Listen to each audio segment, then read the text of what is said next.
Ողջունում եմ բոլորիդ, խաղաղության դատավարությունը շարունակվում է, ինչպես տեղյակ եք Վերաքննիչ դատարանում, մենք իհարկե շատ լավ հասկանում եւ բարձ դիտակցում ենք, որ սա ֆորմալ բնույթ է կրում եւ այստեղ որևէ փոփոխություն չի կարող լինել Արաչյանի դատավճռի հետ կապված, բայց դիտակցելով, որ միջազգային դատարան տանող ճանապարհը հենց դա է, մենք դիմել ենք Վերաքննիչ դատարան, այդ մասին էլ հայտարարել ենք դատարանում, որևէ գաղտնիք չկա։ Նույնիսկ որոշ պաշտպաններ արդեն մտահոգություն են հայտնում դատական կոլեգիայի նիստում, որ այսպիսի դատավարությամբ եւ այսպիսի փաստերով գնալ միջազգային դատարան իրենց համար շատ ծանր կլինի եւ ամոթ է եւ պաշտոնապես են իրենք դատական ամբիոնից հայտարարում եւ չեն ուզում որպեսզի այս ձևով այս ընթացքով գնան միջազգային դատարան եւ պարտվեն։ Ինչ կլինի այլ հարց է։ Անընդհատ դատավորը խոսում է բաց դատավարությունից, արդարությունից, արդարադատությունից, բայց ինչպես Արաչինացյանի դատարանն էլ հիմա էլ նույնն է, որևէ փոփոխություն, որևէ էական բան չկա։ Անցած շաբաթ իմ ելույթներ, իմ խոսքներ, ես ներկայացի թե ինչու եմ դիմել Վերաքննիչ դատարան, խոսքս գրեթե նույնն էր, ինչ որ Արաչյանի դատարանի վերջին խոսքում, որ սա քաղաքական պատվերով եւ քաղաքական դատավարություն է, այս դատավարությունը որևէ կապ չունի քրեական հանցագործությունների հետ, սա էթնիկ պատկանելիության եւ ազգային ատելության հողի վրա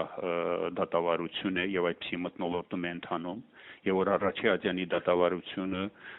դատարանը ուրեմն Ադրբեջանի Հանրապետության քրեական դատավարության օրենսգրքի կոպիտ խախտումներ է թույլ տվել, մարդու եւ միջազգային իրավունքի կոպտագույն խախտումներ է թույլ տվել։ Խոսքս բնականաբար ընդհատվում էր դատախազների եւ նաեւ դատավորի անհիմն միջամտություններով, բայց ինչևից է ամեն ինչ ավարտին հասցրինք եւ հոդված առ հոդված անդրադարձա, թե ինչպիսի, այսպես ասած, զրպարտություններով եւ ձևակերպումներով առանց ապացույցների, առանց կոնկրետ փաստերի կայացվել է դատավճիռ։ Ընտրվել են Ադրբեջանի Հանրապետության քրեական օրենսգրքի հոդվածներ եւ կոպիտ ձևով ոչ միայն ինձ, այլ բոլորիս կպցրել, այսպես գործը կարել։ Ես նույնիսկ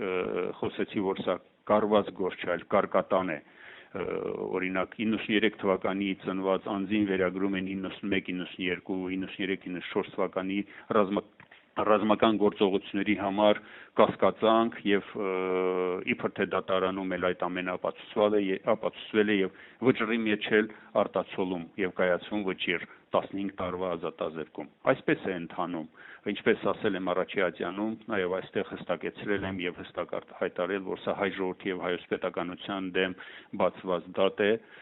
հստակ ռազմավարությամբ եւ հեռահար նպատակներով։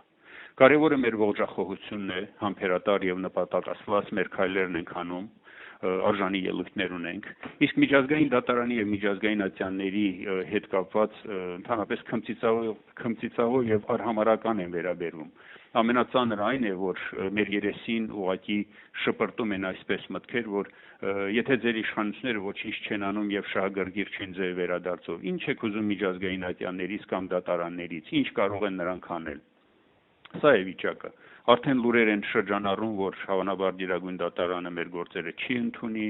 եւ փորձում են կանխակալ իրավիճակ ստեղծել, որպեսզի որևէ ձևով արհեստական, այսպես միջամտություններ ունենան։ Ինչպես օրինակ 1 տարի առաջ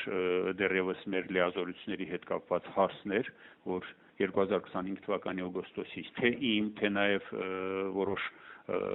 մարդկանց լիազորություններ տալու հանգամանքը մինչև հիմա չի լուծվել եւ չեն կարողացել ոչ մեր հարազատին, ոչ մեր իրավապաշտպանին լիազորություններ տալու։ Մինչև հիմա պատկերացրեք պաշտպանները չունեն, նույնիսկ այս պահի դրությամբ չունեն ոչ մեղադրական ակտը, ոչ մեղադրական եզրակացությունը եւ ոչ էլ դատավճիռը։ Դատավորը հետաքրքիր է մեր պահանջներից հետո որոշում կայացրեց, որ էլեկտրոնային տարբերակով թույլ է տալիս, որպեսզի պաշտպանները ծանոթանան դատավճռին, հասկանում եք, ծանոթանան, այսինքն նրանք չեն կարող իրենց ձեռքի տակ դա ունենալ։ Եվ պիտի ասեմ, որ արժանի ելույթներ ունենք, սպասում ենք այս փուլի ավարտին եւ հստակորեն մեր քայլերն ենք անում։ Մնացած ամեն ինչ նորմալ է, լավ մնացեք եւ պինդ եղեք։